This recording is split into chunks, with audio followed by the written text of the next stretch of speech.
Queridos amigos, sejam bem-vindos ao canal Vida Espírita. Meu nome é Cristina Brito e este é o programa Projeto 15 Minutos, o Céu e o Inferno. Aqui, diariamente, estudamos por mais ou menos 15 minutos o quarto livro da codificação espírita realizada por Allan Kardec, O Céu e o Inferno. Atualmente estamos na primeira parte desta obra que trata da doutrina.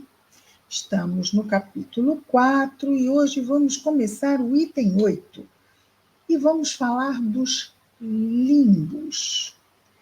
Ainda, o Kardec traz a principal referência da época em termos de céu e de inferno, que é a doutrina católica.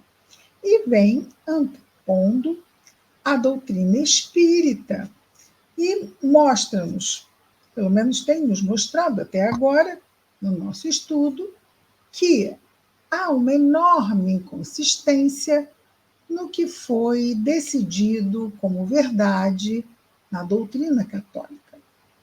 E não estamos falando do Evangelho, tá? Porque isto não é decidido. Estamos falando de como certas coisas que não estão nas falas de Jesus são estabelecidas como verdades.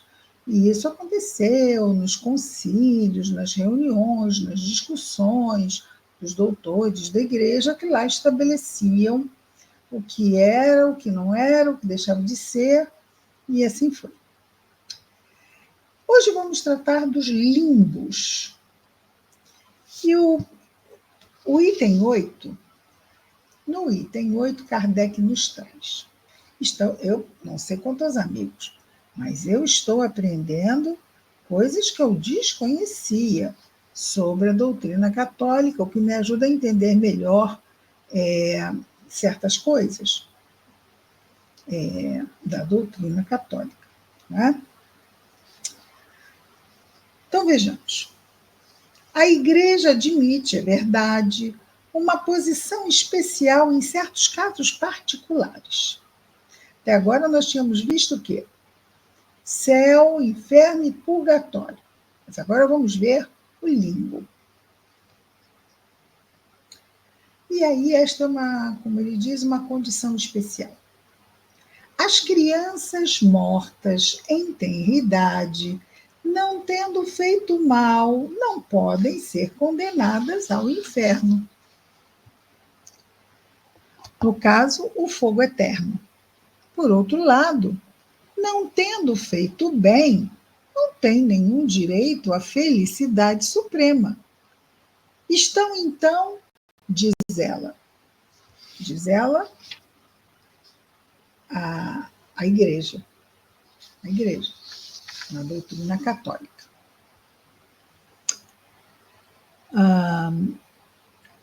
Estão, então, diz ela, nos limbos, situação mista que jamais foi definida, na qual todos não sofrem, não gozam da perfeita felicidade.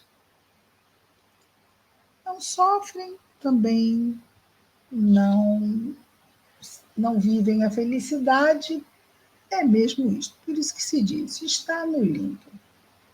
E essa situação está no limbo, está indefinida, não se resolve. Mas, uma vez que a sua morte está irrevogavelmente fixada, fato, morreu. Estão privadas dessa felicidade pela eternidade. Essa privação, uma vez que não dependeu delas, que fosse de outro modo, ou seja, elas não fizeram nada para interferir, eram bebês, não é?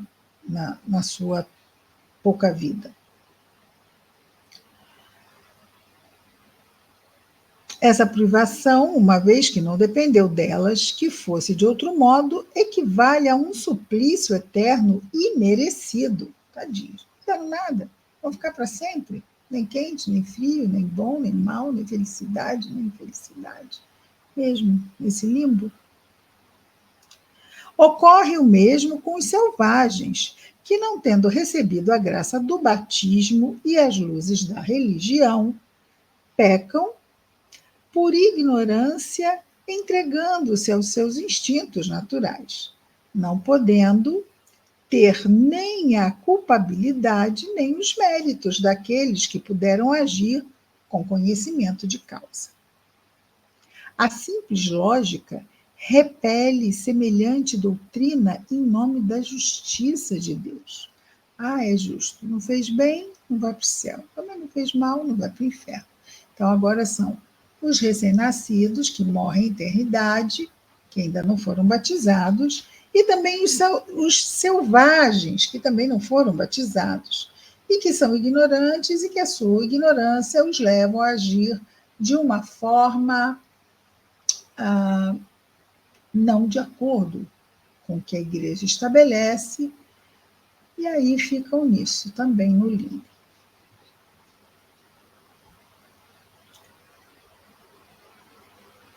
A simples lógica, como já vimos, repele. A justiça de Deus está inteiramente nestas palavras do Cristo. E aí ele coloca aqui as palavras de Jesus. A cada um segundo as suas obras. Então, nós estamos comprometidos efetivamente com o que fizemos, positivo ou negativo. Então, a cada um segundo as boas ou mais obras que realizaram livremente, voluntariamente, as únicas nas quais incorreram em responsabilidades, o que não é o caso nem da criança, nem do selvagem, nem daquele de quem não dependeu o estar esclarecido. Então, mas ele devia ter se esclarecido. Sim, mas ele não tinha nem conhecimento de se esclarecer, nem como se esclarecer. Estava realmente mergulhado na ignorância. Ora, se Deus não levasse isso em conta, como é que fica, né? O Pai, todo misericórdia, todo justiça. E essa coisa de para sempre. Para sempre. Para sempre no limbo. Para sempre no inferno, para sempre no céu. O único que não é para sempre é o purgatório, que já vimos, mas também não depende nem de arrependimento, nem de nada que faça. Depende das preces dos encarnados para tirar lá aquele pobre coitado do purgatório. Pobre coitado, o espírito, não é? Que não é o espírito. Muito bem. E aí terminamos aqui sobre os limbos. É isso. Então, nós temos 2 casos de limbos. Vai cair na prova, hein? Brincadeira. Bebês ainda não batizados e selvagens, que também não foram batizados. Ambos sem condição de fazer o bem ou o mal, por lhes faltarem condições para alcançar esse conhecimento. Bem óbvios, né? As faltas de condições. Agora nós vamos falar no item 9, aliás, sobre os números. Eu, no final, ontem, falei que nós tínhamos visto o item 5 e 6, mas vocês perceberam o meu equívoco, não é? Ontem nós vimos os itens 6 e 7, por isso hoje começamos aqui no item 8. Perdoem, por favor, foi um equívoco.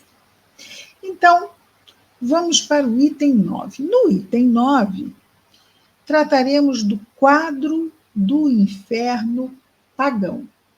Então, Kardec vai lá, do cristão, muito voltado para o que estabelece a Igreja Católica, que era referência, estamos aqui no meio do século XIX, não é? 1865, quando foi lançado o livro O Céu e o Inferno, e ele faz essa comparação entre o que diz a doutrina católica e entre o que fala lá na história entre os pagãos, antes de estarmos antes de termos entrado no Império Romano, e antes do Império Romano ter adotado o cristianismo. E aí, por vezes, depois disto, ele nos traz as informações da doutrina espírita, né? Trazendo realmente luz de bom senso para o nosso entendimento. Ah, mas eu não concordo, ah, mas eu não acredito. Ok, tudo bem, não é? Não há problema nenhum. Vejamos então. Conhecemos pouco o inferno pagão e apenas pela descrição dos poetas Homero e Virgílio, gregos, não é? Homero e Virgílio deram dele, do inferno, a descrição mais completa, mas é preciso adaptar às necessidades que a poesia impôs à forma. Então, sabemos que existe essa liberdade poética. A de Fénelon, em seu Telêmaco, a obra de Fénelon, também grego, embora oriunda da mesma fonte, que é a mitologia grega. Quanto às crenças fundamentais, tem a simplicidade mais precisa da prosa, ou seja, ele não teve que elaborar tanto ideias para formar poesia. Ele já pôde, usando a prosa, ou seja, a escrita direta, a narração, já pôde ser mais simples. E Kardec continua, descrevendo o aspecto lúgubre, ou seja, funesto, assim, pesado, fechado, escuro, triste. Descrevendo o aspecto lúgubre dos lugares, procura, aqui no caso Fénelon, sobretudo, ressaltar o gênero de sofrimentos que sofrem os culpados, lá no inferno pagão. E se estende muito sobre a sorte dos maus reis. Então ele quer falar, e aí, os maus reis? Como é que vai ser lá no inferno? Então, ele se estendeu muito para falar sobre esse tipo de morte e de pessoa, caso o rei, que foi mau. Os reis, né? Tendo em vista a instrução de seu aluno real. Tendo em vista a instrução de seu aluno real. Por popular que seja a sua obra, muitas pessoas não têm, sem dúvida, essa descrição bastante presente na memória, ou não puderam refletir bastante nela para estabelecerem uma comparação. Por isso, cremos ser útil reproduzir-lhe as partes que têm uma relação mais direta com o objetivo que nos ocupa, quer dizer, as que dizem respeito mais especialmente à penalidade individual. Então, nós vimos que o inferno cristão descreve muito penas coletivas, muita gente no caldeirão, aquelas coisas. Já o inferno pagão trata de penas individuais. Então, o que aqui está dizendo, não é? Que se interessou pelo inferno com relação aos maus reis. E é claro que ele vai pensar no rei A, depois no rei B, né? Particularizando ali as consequências da ida desses personagens para o inferno. Então,